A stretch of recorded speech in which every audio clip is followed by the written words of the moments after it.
selamat datang di kuliah teori graf. Sekarang kita masuk ke bab 6.2 yang membahas terkait graf Hamilton. Ya, kalau tadi kita sudah membahas terkait graf Euler, sekarang kita masuk ke graf Hamilton. Nah, untuk mengenal graf Hamilton, sebelumnya kita membahas dulu apa yang dimaksud dengan siklus Hamilton. Jadi siklus Hamilton pada suatu graf itu merupakan siklus yang memuat setiap titik pada graf tersebut. Dan suatu graf dikatakan graf Hamilton jika graf tersebut memuat siklus Hamilton. Seperti itu. Ya, jadi graf Hamilton adalah graf yang memuat siklus Hamilton, dan siklus Hamilton adalah siklus pada suatu graf yang memuat setiap titik pada graf tersebut. Nah, selain definisi siklus Hamilton, ada juga definisi terkait lintasan Hamilton. Ya, lintasan Hamilton adalah lintasan pada suatu graf yang memuat setiap titik pada graf tersebut. Nah, dari sini, jadi secara singkat, kita ketahui bahwa jika G, suatu graf G itu memuat ya siklus Hamilton,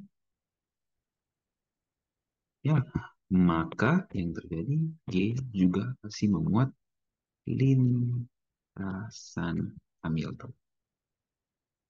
Ya, mengapa demikian? Ingat, siklus itu ya Anda mulai dari satu titik, ya namakan V1, Anda bergerak sampai ke titik Vn, anggaplah itu dan kembali lagi ke awal. Nah, artinya ya dari V1 ke Vn ya tanpa menggunakan titik yang di bawah ini maka jadilah yang dinamakan lintasan.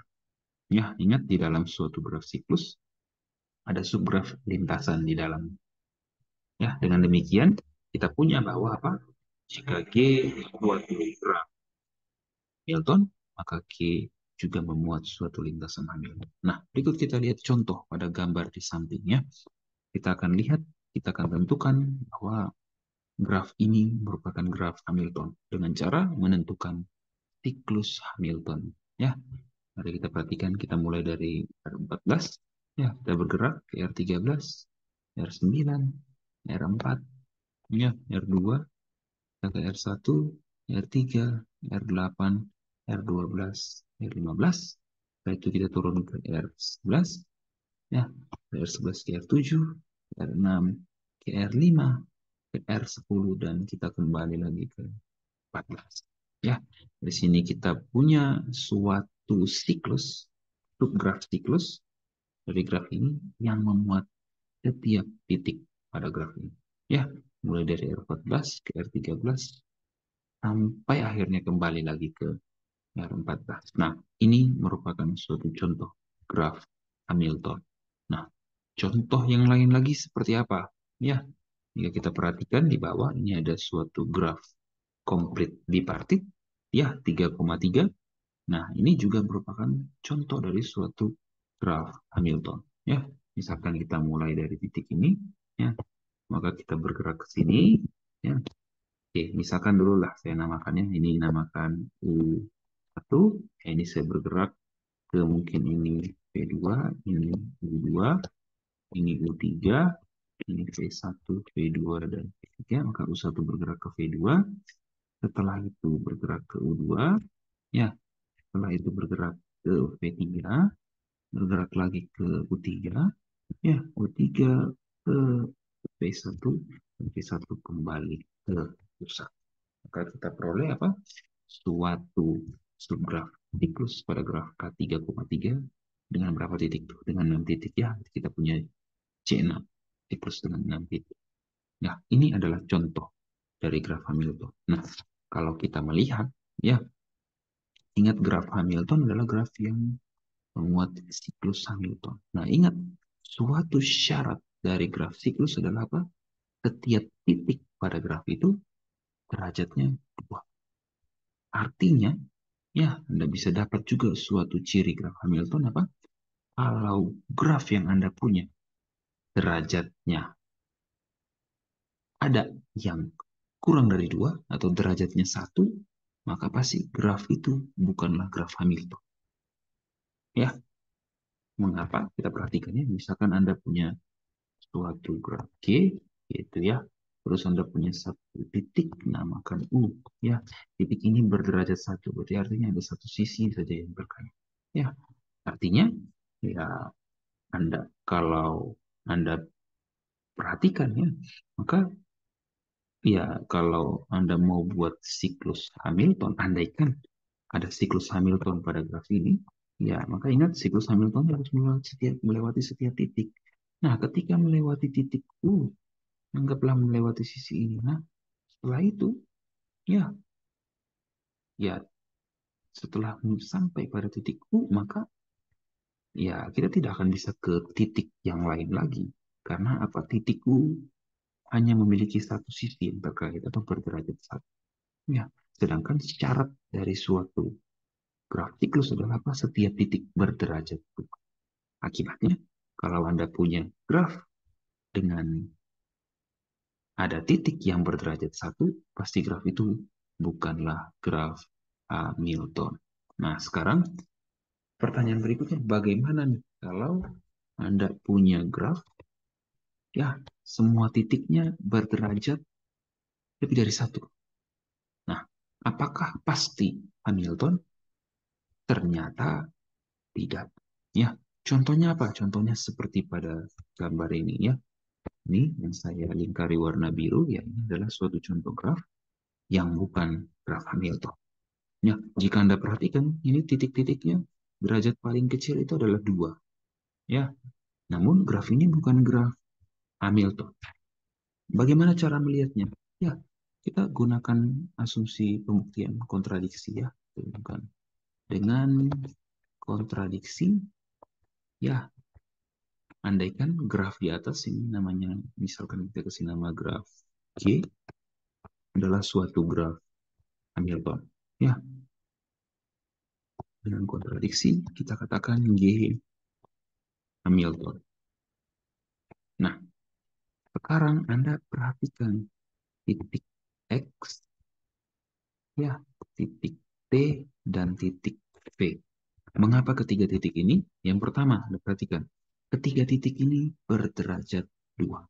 Ya, derajat X sama dengan derajat dari V sama dengan derajat dari V, yaitu 2.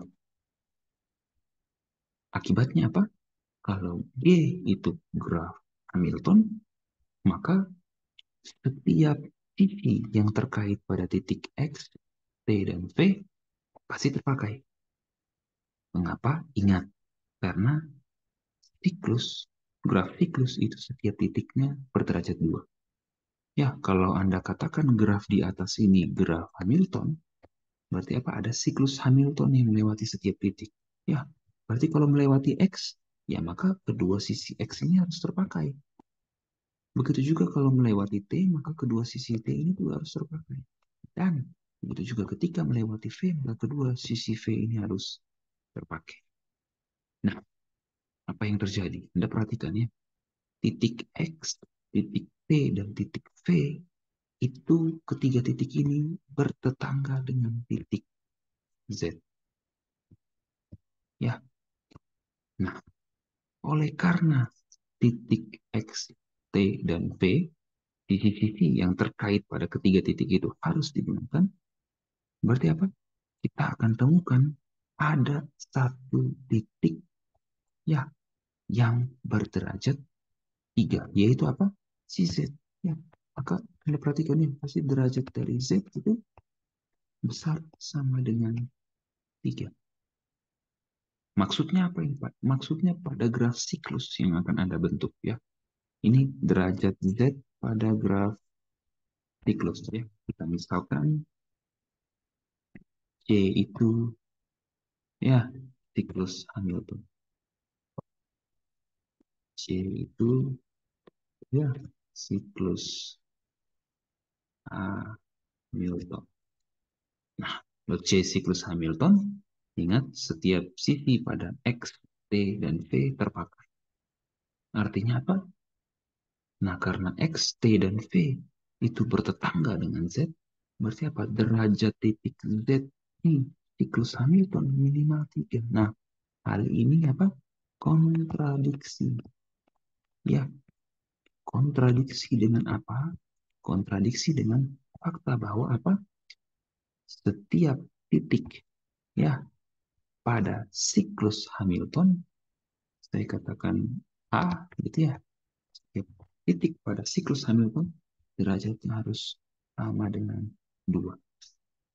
Ya, karena kan siklus siklus setiap titiknya harus derajat 2. Seperti itu. Sedangkan kita ketemu ada titik yang namanya Z yang derajatnya mau tidak mau harus minimum 3. Oleh karena itu, contoh graf ini merupakan graf yang bukan graf Hamilton. Ya, seperti itu. Nah, nanti pada buku juga Anda dapat perhatikan bahwa ada juga graf yang bukan merupakan graf Hamilton, yaitu apa? Graf Peterson. Ya, Anda dapat lihat di teorema 6.4 gitu ya, diberikan di teorema 6.4 bahwa graf Peterson juga bukan merupakan graf Hamilton. Graf Peterson yang seperti apa? Ini kita gambar. Graf Peterson ya,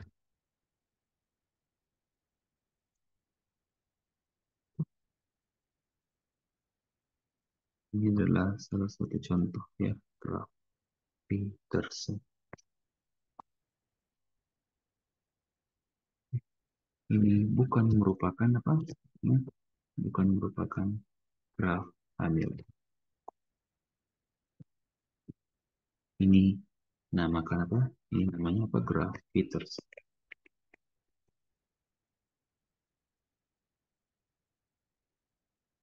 Ya, ini.